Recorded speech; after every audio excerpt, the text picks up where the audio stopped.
السلام عليكم ورحمة الله تعالى وبركاته. داودي المقال كنا وحين كويجينا كارنت وجهاتك وجر الدين إسلامك يفكر كان أرجع حسدا سمعة إسلامك لجا عيار يو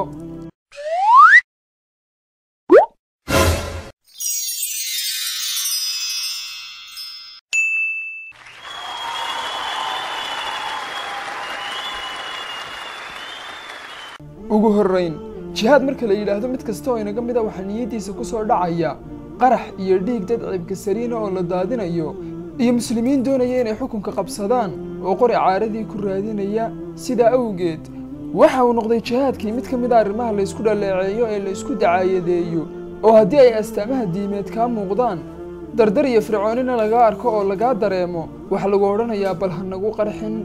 hadda la soco oo jihaadka sidaas loo cambaareynaya diinta islaamka waxa uu kaga jiraa halka ay kuruska geela dhogorta giirka ahi kaga taalo yacni kaalinta ugu sarreysa jihaadku ma aha dagaalka uu qofka muslimka ahi u qaado sababta uu doono mana aha arrinku gabasho laga dhigan karo haddii aynu u fiirsanno macnaha ereyga jihaad af carabi ahaan waxa uu ka yimi ereyga jahada oo macnihiisu yahay halgan iyo dadaal badan marka loo eego macnaha erey bixin ahaan islaamku u adeegsaday jihaadkana waa inaad nafta kala halganto oo ku dadaasho sidaad uga ilaalin lahayd in sharka ama xumaantu ay gaadho ama ku faafto taasoo macnaheedu yahay inaad u dadaasho oo u halganto hagaajinta iyo ka shaqaynta danta bulshada taasoo macnaheedu sii yahay inaad kaga hortagto dulmiga iyo duudsiga iyo sidoo kale inaad naftaada difaacdo marka ay dani kalifto ee lagugu soo duulo amaba goobta dagaalka aadan isdhigan ee wax iska celiso soo koobo jihaad macnihiisu waa halgan iyo dadaal tusaale haddii uu ardaygu u halgamo oo ku dadaalo sidii uu imtixaanka u guulaysan lahaa waxaa la odhanayaa waa arday halgamaya oo dadaalaya balse carabi ahaan waa daalibun yujaahid ama arday jihaadaya haddaba jihaadku mar haddii uu yahay halgan iyo dadaal ma muslimiinta oo keliya ayaa jihaada waa maya waxaa jira aayado qur-aana oo dhigaya in xataa kuwa aan muslimiinta ahayn ay jihaadaan wain jaahadaaka calaa an tushrika bihi maa laysa laka bihi cilmun falaa tudichumaa haddii ay waalidkaa kugula jihaadaan yacni ku dadaalaan oo u halgamaan in aad shirki ii samayso oo cibaadada cid kale oo aadan aqoon u lahayn aad ila wadaajiso ha addeecin haddaba diinta islaamku jihaadka ay ammaantay ee kuruska baarkiisa u ah ee ruuxa ku dhintay dhiiggiisii iyo dharkiisiiba isaga oo sito lagu aasaya waa ka ilaahay dartii loo galo ee aan ujeeddo kale laga lahayn noocii ay doontaba ha noqoto ujeeddadaasiye gaalada iyo in badan oo muslimiinta ka mid ahayba waxa ay ingiriisi ahaan ugu turjumaan ereyga jihaad the holy war ama dagaalkii barakaysnaa ama xarbun muqaddasa balse diinta islaamka kuma jirto aayad iyo xadiis lagu tibaaxay ereygaas ah dagaal barakaysan ama xarbun muqaddasa sidoo kale ereyga jihaad waxa uu macneeyaa in loo dagaalamo jidka ilaahay subxaanahu wa tacaala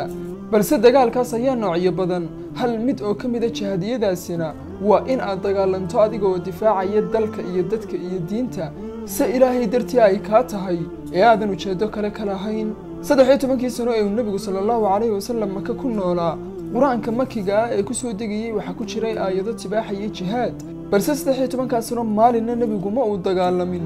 dagaalka la ismudanayaana waxa uu si rasmi ah u bilaabmay markii ay madiino u hijroodeen haddii aynu aayadaha makiga ee jihaadka abaaraya mid ka mida soo qaadanno waxa ay dhigaysaa falaa tudci alkaafiriina wajaahidhum bihi jihaadan kabiira ha adeecin gaalada ee kula jihaatan qur-aanka weliba jihaad weyn qur-aanka oo lagu jihaatamaana waa inaad gaadhsiisaa fariinta iyo dacwadda uu ilaahay kugu waajibiyey haddaba su'aal maanta hubka ugu weyn ee gaal iyo muslimba adduunku adeegsado ee laysku raacay inuu yahay hubka ugu saamaynta badani waa kuma jawaabta oo koobani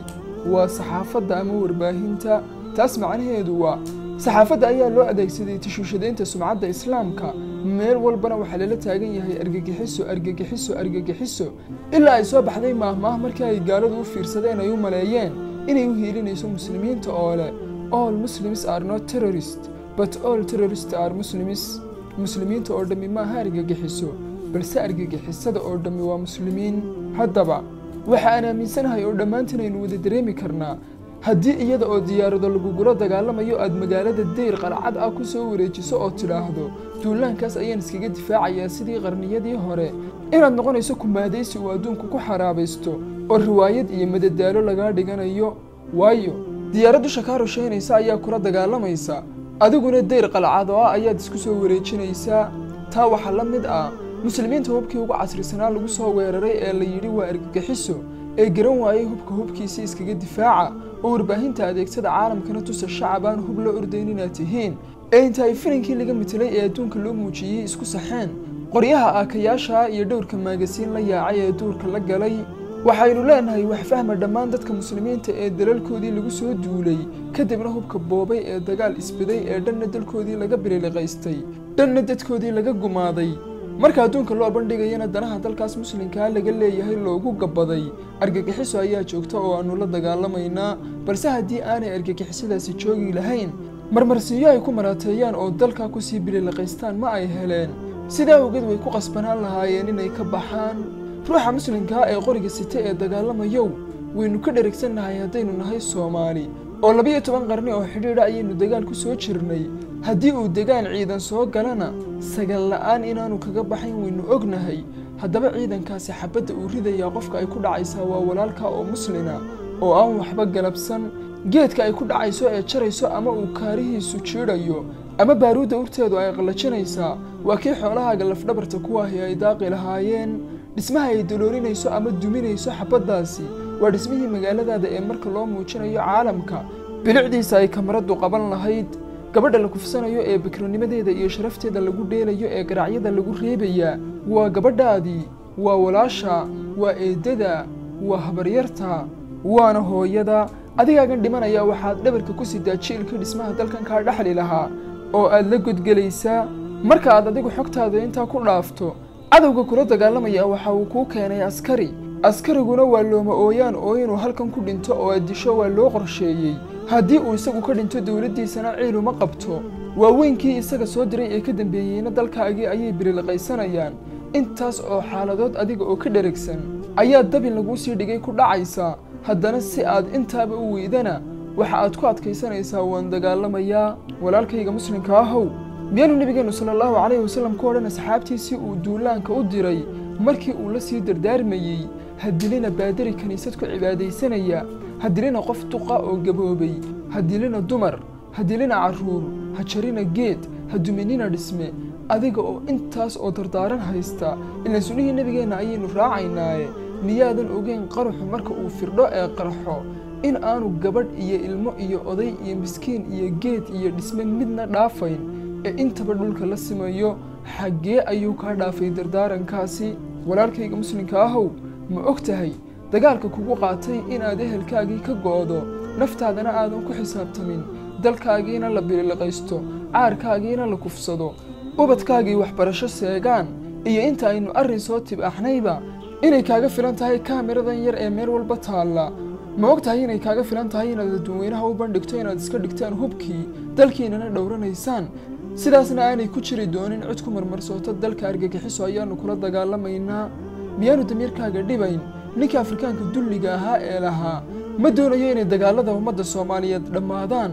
oo guri aan ka dhisanayay dalkaygii ayaa iga kala go'aya la soco ninkaasi waxa uu gurigaas ka dhisanayaa dhiiggii shacabkaaga dhaxalkii ubadkaaga sharaftii gabdhahaaga khayraadkii dalkaaga iyo dulaysiga diintaada nimayahu muslimiinta ahi eray xaqa ayaan idin odhanayaa